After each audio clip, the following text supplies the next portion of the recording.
Innal hamdalillah nahmaduhu wa nasta'inuhu wa nastaghfiruh wa na'udzu billahi min shururi anfusina wa sayyiati a'malina. May yahdihillahu fala mudilla lahu wa may yudlil fala hadiya lahu. Wa ashhadu an la ilaha illallah wahdahu la syarika lahu. Lahul mulku wa lahul hamdu wa huwa ala kulli syai'in qadir. Wa ashhadu anna Muhammadan abduhu wa rasuluhu wa habibuhu wa khaliluhu. Salawatu rabbi wa salamuhu wa barakatuhu alaihi wa ala alihi wa ashabihi wa man tabi'ahum bi ihsanin ila yaumiddin. Qala Allah Ta'ala fi kitabihil karim, a'udzu billahi minasy syaithanir rajim. Ya ayyuhalladzina amanu taqullaha haqqa tuqatih wa la tamutunna illa wa antum muslimun.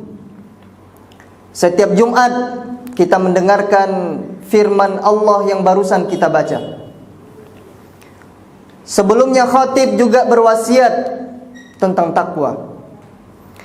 Jumat yang sebelumnya lagi diperdengarkan lagi kepada kita tentang takwa. Allah mengatakan, wahai orang-orang yang beriman, bertakwalah kalian kepada Allah dengan sebenar-benarnya takwa. Takwa memberikan seluruh ibadah hanya kepada Allah dan tidak beribadah kepada selain Allah. Bersyukur kepada Allah dan tidak kufur kepadanya, dan meninggalkan apa yang dilarang oleh Allah dan mengerjakan apa yang diperintahkan oleh Allah Jalla Jalaluh. Dan kita selalu mengingat Allah Subhanahu wa ta'ala dan tidak melupakan Allah Subhanahu wa ta'ala. Dan takwa ada aplikasinya di dalam kehidupan kita. Takwa bukan hanya sekedar memiliki pakaian yang bagus. Takwa bukan hanya sekedar status di media sosial. Takwa bukan hanya sekedar tulisan Islam di KTP. Akan tetapi takwa ada aplikasinya di dalam kehidupan kita.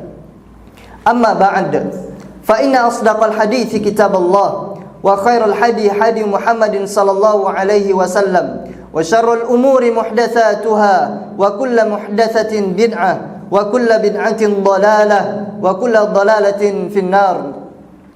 Jamaah sidang Jumat rahimani wa rahimakumullah. Ada satu surat yang diturunkan di Makkah yang seringkali dibaca oleh Rasul sallallahu alaihi wasallam di setiap hari Jumat tatkala beliau mengimami jamaahnya pada hari Jumat, salat Jumat. Kenapa? Ada apa dengan surat tersebut? Kenapa senantiasa diperdengarkan oleh Rasul sallallahu alaihi wasallam kepada para jamaahnya? Tapi terkadang hati kita terlelap dalam tidurnya. Imam senantiasa membacanya setiap hari Jumat. Surat tersebut ternyata sering dibaca oleh imam setiap hari Jumat. Namun kita yang terkadang menjadi makmum tidak faham maknanya, atau hati kita yang terlelap dalam tidurnya bertahun-tahun seperti itu. Maka sudah seharusnya bagi kita untuk mempelajari makna dan tafsir surat yang senantiasa dibaca oleh imam setiap hari Jumat, Suratul A'la wa Suratul Ghashiyah. Imam sering membaca surat Al-A'la dan surat Al-Ghashiyah di setiap hari Jumat. Namun pada kesempatan yang singkat di hari Jumat ini, ana akan bacakan kepada antum, kepada bapak-bapak sekalian, makna tafsir surat Al-Ghashiyah secara ringkas. Karena waktu tidak mengizinkan ana berlama-lama di atas mimbar ini. Namun antum yang memiliki waktu 24 jam dikali 7 hari, apakah tidak cukup bagi kita meluangkan waktu kemudian membaca suratul Ghashiyah dengan maknanya? Mungkin sebagian mengatakan, Ustaz, ana sudah faham Ustaz, baca lagi. Ana sudah pernah membacanya Ustaz, baca lagi. Karena sejatinya Nabi kita sallallahu alaihi wasallam diperintahkan oleh Allah Rabbul Alamin, Iqra, baca. Kita diperintahkan membaca surat tersebut oleh Allah Subhanahu wa taala. Tapi sebagian di antara kita sudah merasa sok sudah mengerti. Maka hari ini akan ana bacakan kepada antum agar kita faham apa yang dibaca oleh imam di setiap hari Jumat. A'udzu billahi minasyaitonir rajim. Bismillahirrahmanirrahim. Hal ataka hadithul ghasyiyah. Allah mengatakan, apakah sudah datang kepada kalian, kepada anda, sebuah berita bahwasannya rumah yang sedang kita tempati itu akan hancur? Apakah sudah datang berita kepada kalian, kata Allah Subhanahu wa taala, bahwasannya nanti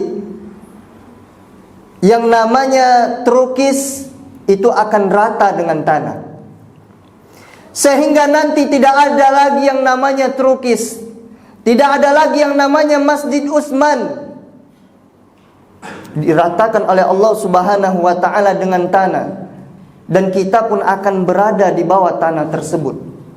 Hal ataka hadithul ghasyiyah. Allah mengatakan, apakah sudah sampai berita besar kepada kalian bahwasannya alam semesta ini akan Allah hancurkan menjadi debu yang berterbangan. Hal ataka hadithul ghasyiyah. Apakah sudah datang kepada kalian sebuah berita yang sangat besar bahwasannya hari kiamat itu akan datang kepada kalian. Kemudian Allah mengatakan, wujuhu yawma idzin na'imah. Pada hari itu, kata Allah Subhanahu wa taala, ada wajah yang mungkin selama hidupnya di dunia wajahnya terpandang. Kalau ingin lewat selalu tersedia hamparan karpet merah, dan penghormatan selalu diberikan kepadanya. Banyak orang segan kepadanya, tidak mampu menatap matanya karena takut. Mungkin karena pangkat, mungkin karena jabatan. Tapi pada hari itu, kata Allah Jalla Jalaluh, ada wajah-wajah yang tunduk dalam keadaan hina, yang merasa hina di hadapan Allah Subhanahu wa taala, tertunduk, menyesal kepada Allah Subhanahu wa taala. Kenapa? Amilatun nasibah. Allah mengatakan, dikarenakan iman kepada Allah Subhanahu wa taala apabila tidak ada di dalam hati seorang hamba, apabila beramal tidak mengikuti tuntunan dari Nabi sallallahu alaihi wasallam, maka di dunia bercapek-capek, di dunia berletih-letih, dan di akhirat kelak dia akan merasakan letih yang paling parah. Dia akan merasakan capek di dunia, dan di akhirat kelak dia juga merasakan lesuh dan lelah yang tiada taranya. Kenapa? Karena di dunia beramal tidak ada iman kepada Allah Subhanahu wa taala dan tidak mengikuti contoh dari Nabi sallallahu alaihi wasallam. Kemudian di mana tempat mereka? Sering diingatkan oleh imam kepada kita setiap hari Jumat. Namun terkadang hati kita masih memikirkan hutang. Terkadang hati kita masih memikirkan kredit. Hati kita masih memikirkan kehidupan dunianya. Sedangkan imam sedang membahas bagaimana keadaan manusia di akhirat kelak. Kemudian Allah mengatakan, di mana tempat mereka? Tasla naron hamiyah. Nanti mereka di akhirat kelak, kata Allah Subhanahu wa taala, mereka akan dibakar. Bayangkan, mereka akan dibakar dengan api yang sangat panas. Coba kita hidupkan nanti pulang di rumah, kita hidupkan lilin, kemudian kita taruh tangan kita 5 menit. Nggak usah lama, 5 menit saja. Atau 10 menit saja, nggak usah sejam. Nggak usah setengah jam, 10 menit saja. Kalau kita mampu 10 menit meletakkan jari kita di atas lilin yang hidup, yang ada apinya, maka silakan persiapkan diri kita untuk masuk neraka. Siapkan. Terkadang kita kalau masak, istri kita yang masak, kemudian tiba-tiba minyak itu mengenai badan kita, kita akan berlari. Kita akan mencari obatnya, sehingga kita tidak merasakan panas dari minyak tersebut. Lalu bagaimana yang kata Allah Subhanahu wa taala, khalidina fiha abada. Mereka kekal di dalamnya selama-lamanya. Kemudian Allah katakan, tusqa min ainin aniyah. Penduduk neraka kehausan. Mereka butuh dengan air minum. Apakah Allah kasih? Naam, Allah kasih jamaah. Allah kasih kepada mereka air minum dari api neraka. Diberikan air minum kepada mereka. Kita seringkali tatkala minum kopi, dibuatkan oleh istri kita, maka tatkala kopi tersebut dalam keadaan panas, maka kita akan kaget dan langsung meletakkan kopi tersebut. Ya Allah, panas sekali kopinya. Atau kita minum teh, kemudian teh itu memang panas. Tatkala kita minumnya, maka kita akan kaget dan langsung meletakkannya. Ini di dunia. Kalau kita merasakan panas, kita masih bisa meletakkannya. Namun bagaimana yang di dalam neraka, kata Allah, tusqa min ainin aniyah. Mereka itu akan dituangkan air dari api neraka. Mereka akan dicontangkan mulut mereka. Apa tujuan mereka minum? Agar mulut mereka hancur dan agar usus-usus mereka hancur. Kemudian penduduk neraka lapar jamaah. Mereka merasakan lapar. Apa kata Allah? Laisa lahum ta'amun illa min dhari'. Penduduk neraka mereka lapar. Mereka berteriak minta makan kepada Allah Subhanahu wa taala. Allah berikan makan.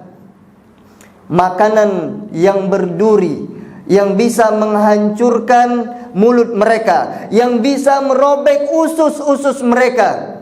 Kita makan tujuannya agar sehat, agar kuat beribadah kepada Allah Subhanahu wa taala. Namun penduduk neraka diberikan makanan agar Allah menambahkan azab di atas azab kepada mereka. Allah mengatakan, la yusminu wa la yughni min ju'. Makanan dan minuman yang Allah berikan kepada mereka tidak bisa menghilangkan haus mereka. Kita minum di dunia tujuannya menghilangkan rasa haus, tapi di neraka tidak. Tujuannya agar anggota tubuh mereka hancur sebab air minum tersebut. Mereka minum tidak bisa menghilangkan rasa haus mereka. Mereka makan tidak bisa menggemukkan mereka, dan tidak bisa menghilangkan rasa lapar mereka. Kemudian Allah katakan, Allah sebutkan setelah itu golongan yang kedua. Manusia pada hari itu terbagi menjadi 2 golongan. Yang pertama sudah kita sampaikan, yaitu golongan yang berada di neraka. Golongan yang kedua Allah sebutkan di dalam Al-Quranul Karim, wujuhu yawma idzin na'imah. Pada hari itu kata Allah Subhanahu wa taala, ada wajah-wajah yang gembira. Ada orang-orang yang merasakan keceriaan. Kenapa? Lisa'iha radiyah. Dikarenakan mereka ridho atas amalan yang mereka kerjakan selama di dunia. Mereka ridho. Coba kita lihat, kenapa ada orang yang sholat di shaf pertama, ada yang sholat di shaf kedua, ada yang sholat di shaf ketiga, dan bahkan ada yang telat. Nah, semuanya beramal, tapi balasannya sesuai dengan apa yang diamalkan. Ada orang-orang yang hadir ke masjid di awal waktu, dan ada yang telat ketika para malaikat sudah menutup catatan amal-amal manusia di hari Jumat. Maka ada orang yang telat. Maka semuanya akan mendapatkan apa yang mereka kerjakan. Kemudian mereka dikatakan oleh Allah Subhanahu wa taala fi jannatin 'aliyah. Tempat mereka adalah di surga yang paling tinggi. Apakah dikarenakan surga yang tinggi, kemudian pohon-pohon yang besar, kita akan kesulitan mengambil buahnya? Tidak, jamaah. Kita seringkali disampaikan oleh orang tua kita dahulu. Mereka mengatakan, "Nak, kalau kamu masuk surga, maka kamu akan dengan mudahnya mengambil buah-buahan tersebut. Engkau akan mudah mengambil buahnya, dan buah-buahan itu akan datang kepadamu, nak." Nah, benar apa yang dikatakan oleh orang tua kita. Allah mengatakan di dalam surat yang lain, "Qutufuha daniyah." Kalian akan mudah memetik buah-buahan di surga, kata Allah Subhanahu wa taala. Kemudian Allah mengatakan, "La tasma'u fiha laghiyah, fiha 'ainun jariyah." Kemudian kalian, kata Allah Subhanahu wa taala, di surga kalian tidak akan mendengar ucapan-ucapan omong kosong.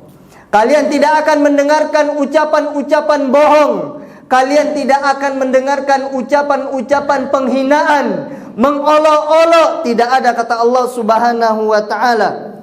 Fiha 'ainun jariyah. Dan di dalam surga, kata Allah Subhanahu wa taala, kalian akan disediakan air. Ada sungai dari madu, ada sungai dari khamar, ada sungai dari susu, dan ada sungai dari air itu sendiri. Kemudian Allah sebutkan kepada kita, ditawarkan di setiap hari Jumat kepada kita. Allah mengatakan, "Fiha sururum marfu'ah wa akwabum mawdu'ah wa namariku masfufah wa zarabiyyu mabathuthah." Allah mengatakan nanti kalian di surga, kalian sudah disiapkan gelas-gelas yang tersedia di tempat kalian, kata Allah. Sudah disediakan. Kita kalau ingin minum di dunia, kita ke dapur, ngambil airnya, kemudian kita minta tolong sama istri. Tapi di surga sudah disediakan oleh Allah Subhanahu wa ta'ala. Kemudian Allah katakan sudah disediakan tempat tidur yang tinggi, sehingga bisa melihat penduduk surga yang lainnya. Kemudian Allah katakan bahwasanya di dalam surga sudah disediakan bantal-bantal yang sudah tersusun rapi. Sudah disediakan oleh Allah Subhanahu wa ta'ala. Sudah disusun rapi oleh Allah Subhanahu wa ta'ala, disediakan untuk hambanya. Kemudian di dalam surga, kata Allah Subhanahu wa ta'ala, di dalam surga itu ada permadani-permadani yang indah. Kita lihat pemimpin-pemimpin yang ada di Indonesia, atau orang-orang yang terpandang, mereka tatkala lewat itu ada karpet merah yang terbentang luas untuknya. Namun setelah karpet itu dipakai, maka akan digulung, dikembalikan ke tempatnya semula. Tapi di surga, di setiap kita melangkah, situ sudah disediakan oleh Allah Subhanahu wa ta'ala. Disediakan karpet yang indah oleh Allah Subhanahu wa ta'ala.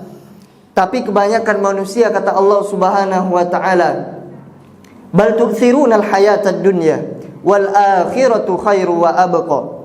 Allah mengatakan manusia itu lebih mencintai dunia, sedangkan akhirat itu lebih kekal dan abadi selamanya. Aqulu qauli hadza astaghfirullah li wa lakum wa lisairil muslimina min kulli dhanb fastaghfiruhu innahu huwal ghafurur rahim.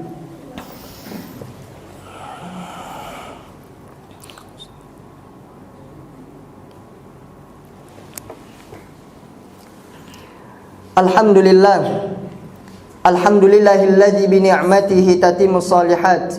Allahumma shalli wa sallim wa zid wa barik wa an'im ala sayyidina wa maulana Muhammadin sallallahu alaihi wasallam wa ala alihi wa ashabihi wa man tabi'ahum bi ihsanin ila yaumiddin.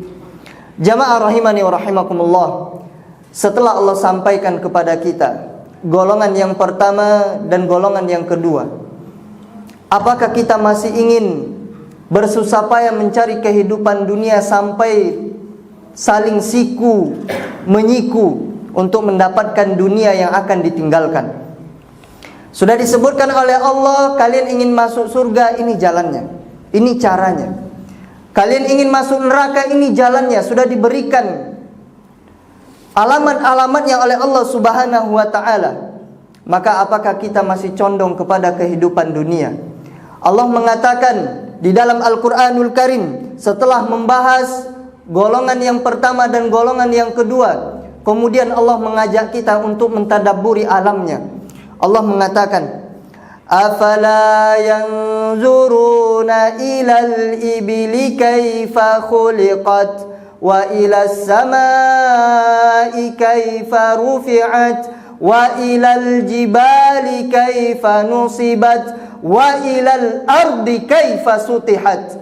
Allah mengatakan, tidakkah kalian melihat kepada onta, bagaimana onta itu diciptakan sedemikian indahnya oleh Allah Subhanahu wa taala.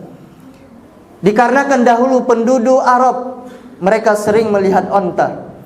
Maka Allah mengajak kita berfikir bagaimana onta itu diciptakan. Kemudian bagaimana langit itu ditinggikan oleh Allah Subhanahu wa taala. Langit itu tidak ada tiangnya. Dan Masya Allahnya langit itu tidak runtuh dan tidak menimpa kita. Maka terkadang coba anak kita diajak keluar, nak, lihat langit itu nak, nggak ada tiangnya, dan langit ini tidak menimpa kita. Ajak anak-anak kita menanamkan tauhid ke dalam hati mereka. Siapa yang menciptakan langit nak? Siapa yang menciptakan bintang-bintang, rembulan dan matahari? Yaitu Allah Subhanahu wa taala.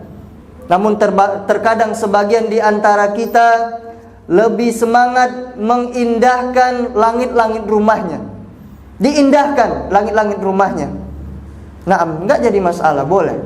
Boleh kita memperindah langit-langit rumah kita, namun jangan sampai kita tidak mentadaburi langit yang sebenarnya yang Allah ciptakan di atas kepala kita.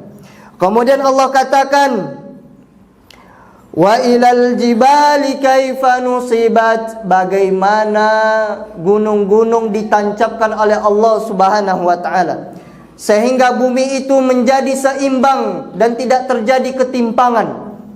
Kemudian Allah mengatakan, wa ilal ardi kaifa sutihat, dan bagaimana bumi itu dihamparkan oleh Allah Subhanahu wa taala. Bagaimana tanah-tanah itu menjadi datar oleh Allah Subhanahu wa taala sehingga kita bisa berjalan dalam keadaan seimbang.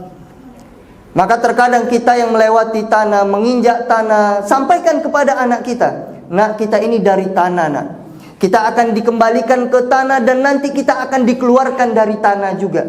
Siapa yang menciptakan kita nak? Allah Subhanahu wa taala. Maka sampaikan kepada anak kita, ajarkan tauhid kepada mereka. Kemudian Allah memberikan peringatan kepada Nabi SAW, memberikan kabar kepada Nabi SAW dan kepada orang-orang yang mengambil warisan para nabi, yaitu para dai. Apa kata Allah Subhanahu wa taala? Fadzakir innama anta mudzakir. Ketahuilah Muhammad, ketahuilah orang-orang yang berdakwah, tugas kalian itu hanyalah menyampaikan. Lasta alaihim bimusaitir, kalian tidak punya kuasa kepada mereka. Kalian berdakwah, engkau berdakwah wahai Muhammad SAW, kalian tidak punya kuasa. Mereka pengen tidur, silakan. Mereka tidak ingin peduli dengan apa yang disampaikan dari ayat dan hadis, silakan. Kalian tidak punya kekuatan, kata Allah Subhanahu wa taala, tidak ada paksaan. Yang peduli mereka akan mengambil ilmunya, yang tidak peduli jangan dihiraukan mereka, kata Allah. Kemudian Allah mengatakan, illa man tawalla wa kafar, kecuali orang yang berpaling, yang tidak mengimani Al-Quranul Karim, tidak mempercayai hadis Nabi SAW, wa kafar, dan mereka kufur kepada Allah Subhanahu wa ta'ala. Maka orang yang seperti ini jangan merasa aman. Jangan merasa aman dari azab Allah Subhanahu wa ta'ala. Allah mengatakan, fayu'adzibuhullahul adzabal akbar, maka nanti dia itu akan diazab, kata Allah Subhanahu wa ta'ala, dengan azab yang sangat besar. Inna ilaina iyabahum, sesungguhnya mereka akan dikembalikan kepada kami. Thumma inna alaina hisabahum, maka sesungguhnya hisab mereka itu ada pada kami. Allah mengatakan juga di dalam surat yang lainnya, di dalam surah Al-Isra, Allah mengatakan Iqra kitabak, bacalah kitab kalian, kata Allah Subhanahu wa taala di akhirat kelak. Kafa binafsikal yauma 'alaika hasiba. Cukuplah yang menjadi penghisap pada hari itu diri kalian sendiri, kata Allah Subhanahu wa taala. Jamaah rahimani wa rahimakumullah, maka jangan terlalu terobsesi kepada dunia, karena dunia ini akan kita tinggalkan.